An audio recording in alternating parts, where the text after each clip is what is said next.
Assalamualaikum warahmatullahi wabarakatuh. Kami dari kelompok 3 akan menjelaskan hasil diskusi kami yang berjudul kontroversi kebijakan perdagangan, kasus negara berkembang dan negara maju. Sebelumnya, kami akan memperkenalkan diri kita masing-masing. Yang pertama, saya Alifian Fiansori, NIM 131. Perkenalkan, nama saya Bahrawi, NIM 062. Perkenalkan, nama saya Fatati Nurdiana, NIM 041. Perkenalkan, nama saya Vivi Novianti, NIM 170131100206. Perkenalkan, nama saya Riftina Firmatul Hasana, NIM 125. Perkenalkan, nama saya Lisa Rosalina, NIM 037. Perkenalkan, nama saya Lutfia, NIM 210. Di sini saya akan menjelaskan mengenai infan industri argumen dan kebijakan substitusi impor. Yang pertama di sini saya akan menjelaskan mengenai kebijakan substitusi impor, di mana istilah ini lebih mengacu pada kebijakan ekonomi pembangunan pada awal abad ke-20, namun sudah diusulkan pada abad ke-18 oleh ekonom seperti Friedrich List dan Alexander Hamilton, di mana pengertian dari kebijakan substitusi impor ini sendiri yaitu adalah kebijakan perdagangan dan ekonomi yang mendukung penggantian barang impor asing dengan barang produksi dalam negeri. Manfaat positif yang diperoleh dari kebijakan substitusi impor ini antara lain yaitu yang pertama, mengurangi ketergantungan pada impor, terutama untuk barang-barang kebutuhan pokok atau yang menghasilkan produk antara. Yang kedua yaitu memperkuat sektor industri. Pengembangan sektor industri diperlukan untuk memperkuat perekonomian. Salah satu jalan untuk mempercepat pembangunan industri adalah dengan kebijakan substitusi impor. Industri-industri yang dibangun berdasarkan kebijakan substitusi impor pada tahap awalnya umumnya adalah yang bersifat padat karya atau berteknologi rendah, sebab industri tersebut relatif sesuai dengan kualitas sumber daya manusia di negara sedang berkembang. Yang ketiga yaitu memperluas kesempatan kerja. Bertumbuhnya sektor industri juga dapat memperluas kesempatan kerja. Dengan demikian, tenaga kerja yang melimpah di sektor pertanian akan dapat diserap oleh sektor industri tanpa mengurangi output sektor pertanian. Yang keempat yaitu menghemat devisa, di mana penghematan devisa ini berarti memperbaiki neraca pembayaran. Perbaikan neraca pembayaran umumnya dapat dilihat dan surplus neraca perdagangan atau menurunnya defisit neraca perdagangan karena impor makin mengecil. Di samping manfaat positif yang dapat diperoleh, kebijakan substitusi impor ini juga memiliki beberapa keterbatasan. Yang pertama yaitu menguntungkan perusahaan asing, di mana perusahaan asing yang menanamkan modal di sektor industri substitusi impor akan memperoleh keuntungan karena memperoleh proteksi di balik benteng tarif dan memperoleh fasilitas keringanan pajak serta insentif penanaman modal. Yang kedua yaitu pasar domestik cepat jenuh, di mana titik lemah dari kebijakan substitusi impor ini bukanlah pada aspek penawaran melainkan pada aspek permintaan. Rendahnya pendapatan per kapita penduduk negara sedang berkembang menyebabkan permintaan domestik akan produk-produk industri amat kecil, artinya skala pasar domestik relatif kecil sehingga cepat jenuh. Yang ketiga yaitu memunculkan atau memperkuat gejala monopoli dan atau oligopoli. Kecilnya skala pasar domestik menyebabkan para investor meminta jaminan kepastian pasar agar skala jual produksi mereka mencapai tingkat efisiensi ekonomi, bahkan dapat memberikan keuntungan supernormal. Hal ini menjadi salah satu alasan mengapa para investor menuntut hak monopoli atau pembatasan jumlah produsen berdasarkan ketentuan hukum. Selanjutnya di sini saya akan menjelaskan mengenai infan industri argumen, di mana sejarah dari infan industri argumen ini dimulai dari Alexander Hamilton, Menteri Keuangan pertama di Amerika Serikat, memperkenalkan teori proteksi industri muda atau infan industri untuk pertama kalinya di dunia. Teori ini kemudian disempurnakan oleh Friedrich List, ekonom Jerman pada abad ke-19. Selanjutnya yaitu pengertian dari infan industri argumen. Pada dasarnya, argumen ini menyatakan bahwa proteksi perlu diberlakukan dalam rangka melindungi industri-industri dalam negeri yang masih baru saja tumbuh, yang jika tidak diberi proteksi, ia akan menghadapi tekanan kompetisi dari produk-produk impor. Untuk mengatasi masalah tersebut, argumen ini menekankan perlunya pemberian proteksi perdagangan secara temporer atau untuk sementara demi pembangunan dan mengembangkan sektor-sektor industri dalam negeri yang masih sangat muda dan rapuh itu sampai ia cukup mapan dan mampu untuk bersaing. Argumen infan industri pada dasarnya lebih cocok bagi negara-negara berkembang, di mana pasar modalnya belum berfungsi secara memadai dibanding negara-negara maju. Di sini saya akan menjelaskan mengenai kelemahan dari infan industri. Ada dua kelemahan dari infan industri. Yang pertama yaitu agar sektor industri dalam negeri tersebut dapat mapan dan mampu bersaing dengan produsen-produsen luar negeri atau produsen asing, maka sejak awal industri-industri ini harus memiliki tingkat keuntungan yang relatif besar agar dapat bersaing dengan produsen-produsen luar negeri atau asing. Nah, yang kedua, agar konsumen dalam negeri tidak tertarik untuk membeli produk-produk luar negeri atau produk-produk impor, maka dengan sendirinya pemerintah harus memberikan proteksi yang lebih tinggi lagi untuk industri-industri dalam negeri ini. Yang selanjutnya yaitu mengenai sophisticated argument. Sejarah dari argumen ini yaitu yang awalnya ada dua kontroversi mengenai tentang perdagangan internasional pada tahun 1980-an dan tahun 1990-an. Pada tahun 80-an, serangkaian argumen canggih untuk intervensi pemerintah dalam perdagangan ini internasional muncul di negara-negara maju. Argumen ini berfokus pada industri teknologi tinggi yang menjadi terkenal. Dan pada tahun 1990-an, timbul perselisihan tentang dampak dari perdagangan internasional. Terlebih lagi, dampak perdagangan internasional terhadap pekerja-pekerja dari luar negeri di negara-negara berkembang. Sejarah yang kedua pada tahun 1990-an, ini timbul perselisihan tentang pertumbuhan perdagangan internasional terhadap pekerja, terutama di negara-negara berkembang. Selanjutnya, dari sophisticated argumen ini adalah teknologi dan eksternalitas. Seperti yang kita ketahui, eksternalitas yaitu adalah dampak yang ditimbulkan dari adanya aktivitas-aktivitas ekonomi. Nah, eksternalitas yang dihadapi oleh argumen ini adalah perusahaan dalam suatu industri akan menghasilkan pengetahuan yang dapat digunakan oleh perusahaan lain tanpa harus membayar. Jadi di sini ilmu-ilmu atau pengetahuan dari perusahaan A contohnya itu dapat ditiru dan dikembangkan oleh perusahaan B, seperti entah itu cara produksi,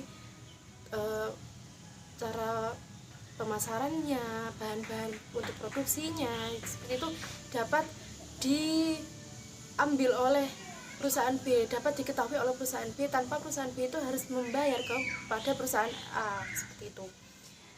Selanjutnya yaitu dalam industri, teknologi tinggi perusahaan dapat mengalami masalah kelayakan.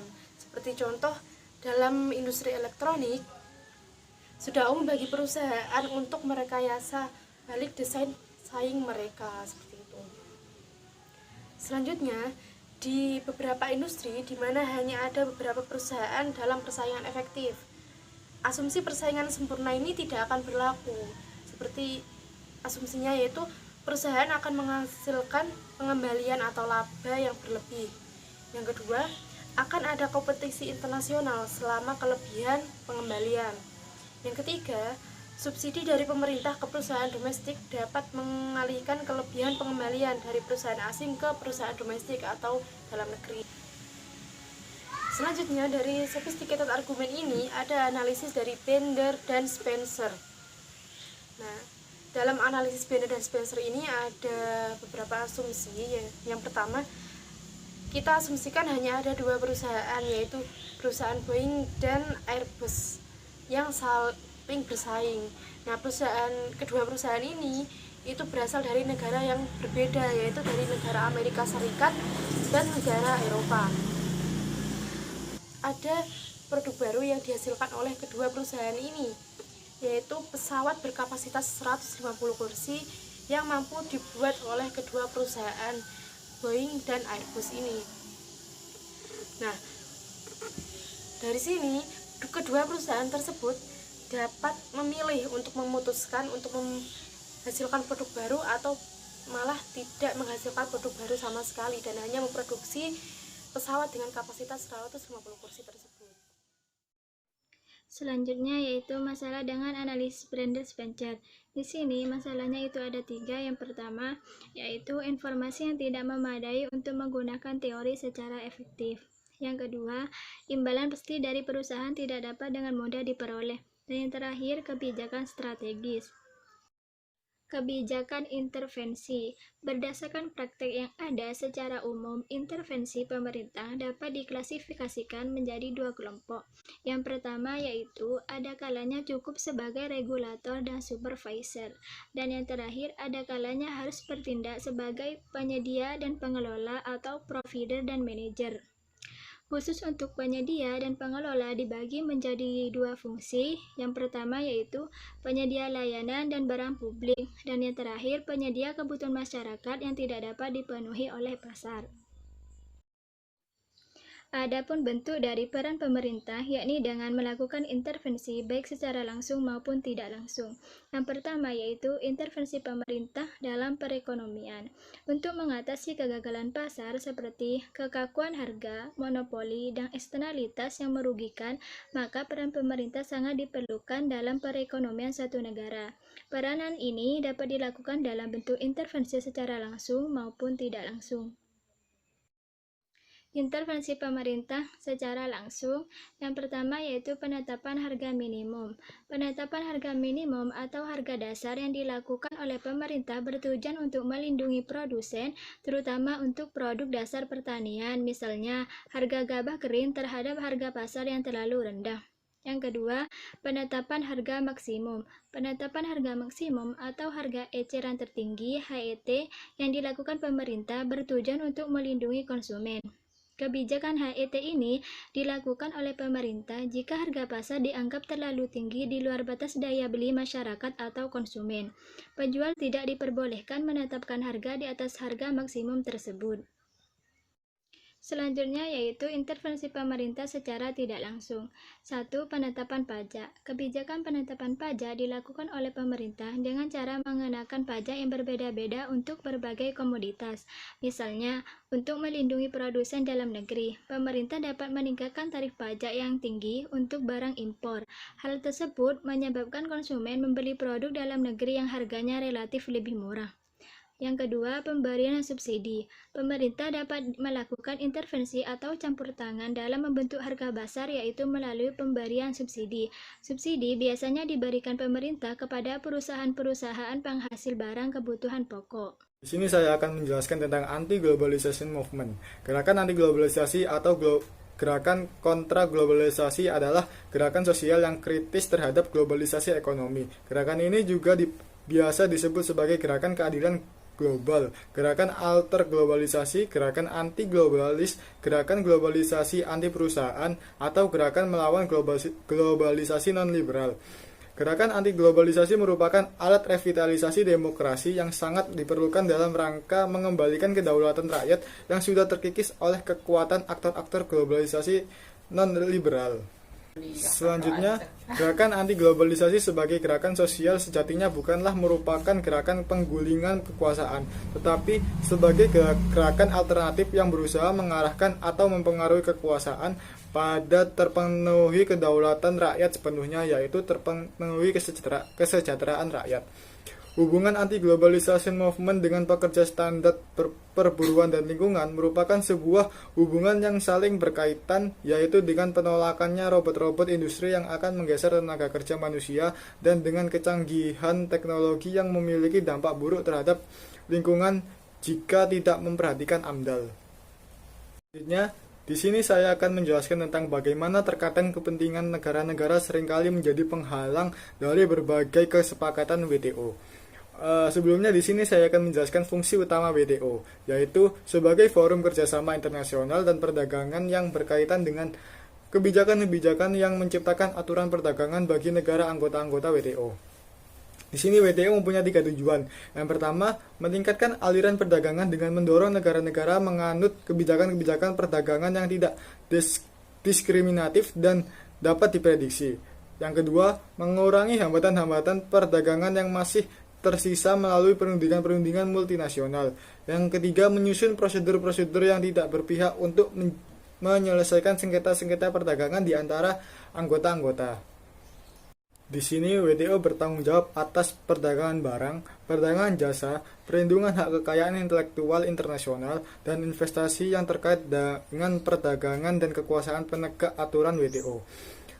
Salah satu tantangan WTO adalah menangani sektor-sektor perekonomian yang tampaknya menerima perlindungan pemerintah di setiap negara. Contohnya seperti perdagangan produk pertanian yang telah terdistorsi oleh subsidi ekspor, pembatasan impor, dan hambatan-hambatan perdagangan lainnya. Namun demikian, adanya saling keterkaitan dan saling bersentuhan dalam kegiatan di bidang perdagangan juga akan menimbulkan gesekan atau friksi di antara negara dan masyarakat di dunia, karena kepentingan mereka tidak selalu identik satu sama lain, walaupun kepentingan bersama juga semakin meningkat.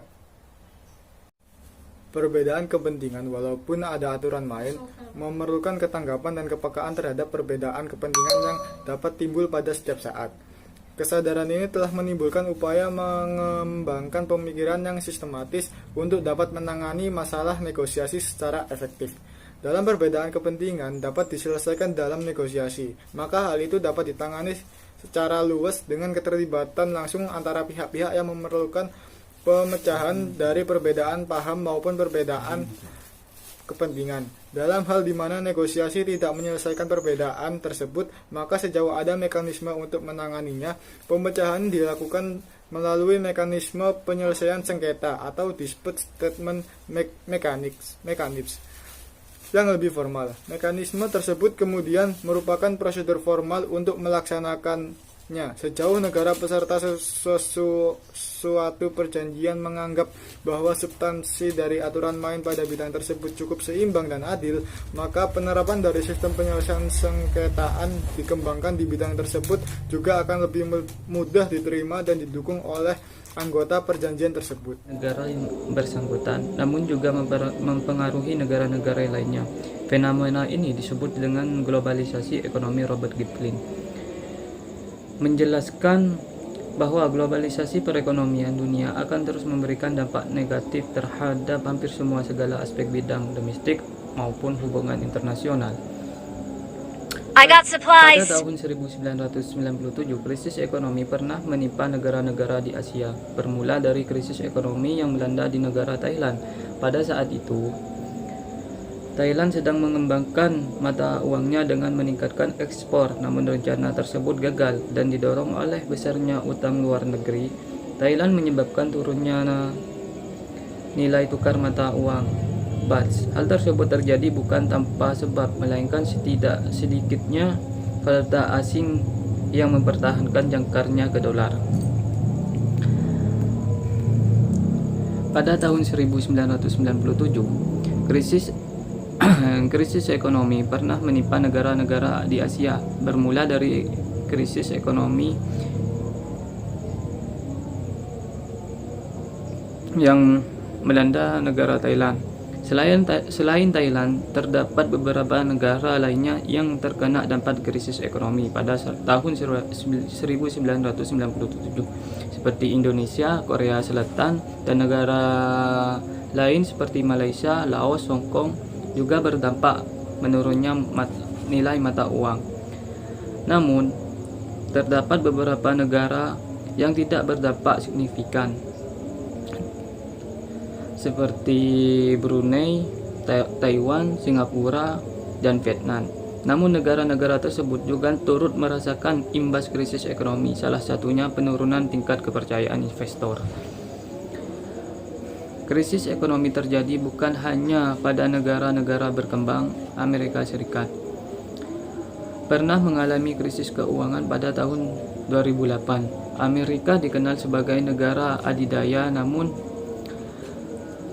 di mana negara memiliki pengaruh besar kepada negara-negara lainnya, baik dari sisi perindustrian maupun teknologi. Krisis ekonomi Amerika pada tahun 2008 diawali oleh penerapan supreme mortgage, yaitu program pemberian kredit rumah kepada debitor dengan sejarah kredit yang buruk atau tanpa sejarah kredit sama sekali. Program ini gagal disebabkan banyaknya debitor yang tidak membayar seperti perjanjian. Krisis keuangan yang terjadi di Amerika menyebabkan bangkrutnya perusahaan asuransi, reksasa AIG dan lembaga keuangan Washington Mutual. Krisis keuangan yang terjadi di Amerika bukan hanya berdampak pada lembaga-lembaga di Amerika Serikat, namun juga merambat ke dunia Eropa hingga mereka mengambil kebijakan untuk menasionalisasikan masalah beberapa lembaga keuangan. Beberapa negara tersebut diantaranya Inggris, di mana pemerintahnya mengambil alih perusahaan kredit kepemilikan rumah. Sama halnya yang dialami oleh negara Spanyol, pemerintah mengambil alih bisnis KPR tersebut dari grup Nol Standards. Bukan hanya itu, perusahaan Fortis yang dimiliki oleh 3 negara sekaligus, yaitu Belgia, Belanda, dan Luxembourg, dinasionalisasikan secara terpisah. Kebijakan tersebut dilakukan untuk meminimalisir krisis global pada saat itu. Sebuah tanda tanya mencuat akibat isu dari permasalahan perekonomian dunia. Apa penyebabnya dari krisis ekonomi ini? Sri Mulyani selaku Menteri Keuangan RI memberikan penjelasan soal penyebab krisis ekonomi khususnya pada tahun 1998. Ia menyebut bahwa penyebab utamanya berasal dari neraca di mana nilai tukar yang fleksibel kemudian merekomendasi dengan cipta flow yang bebas, sehingga muncul tidak sinkronisasi dari cruise yang capital flow. Tidak jauh berbeda dari pendapat Sri Mulyani, dilansir kompas.com 2015, Mahathir Mohamad, mantan PM yang sekarang kembali menjadi PM Malaysia, menyatakan bahwa salah satu faktor terjadinya krisis ekonomi pada tahun 1997 sampai 1998 di Asia, khususnya Indonesia, Malaysia, dikarenakan jatuhnya nilai mata uang disebabkan oleh pedagang mata uang. Mereka menjual uang untuk menurunkan nilai mata uang. Namun ia menyatakan ada faktor lainnya. Krisis yaitu kurangnya kepercayaan pada mata uang tersebut dan masalah internal dari negara itu sendiri. Di sini saya akan menjelaskan tentang proteksi hampir di semua negara. Proteksi itu sendiri merupakan sebuah kebijakan perdagangan internasional yang bertujuan untuk melindungi produksi dalam negeri. Misalnya, larangan impor. Larangan impor adalah kebijakan pemerintah yang melarang masuknya barang-barang tertentu atau produk-produk asing ke dalam negeri. Kebijakan larangan impor ini dilakukan untuk menghindari barang-barang yang dapat merugikan masyarakat. Misalnya, melarang impor daging sapi yang mengandung penyakit antraks. Selanjutnya, saya akan menjelaskan tentang kebijakan larangan impor yang berorientasi lingkungan hidup. Pemerintah atau suatu negara dapat melarang impor produk tertentu apabila produk tersebut dapat berbahaya bagi manusia, hewan, ataupun tumbuhan di suatu negara, atau karena produk tersebut merupakan hasil eksploitasi dari sumber daya alam yang dapat merusak keseimbangan ekologi. Selanjutnya yaitu kebijakan larangan impor untuk melindungi industri dalam negeri.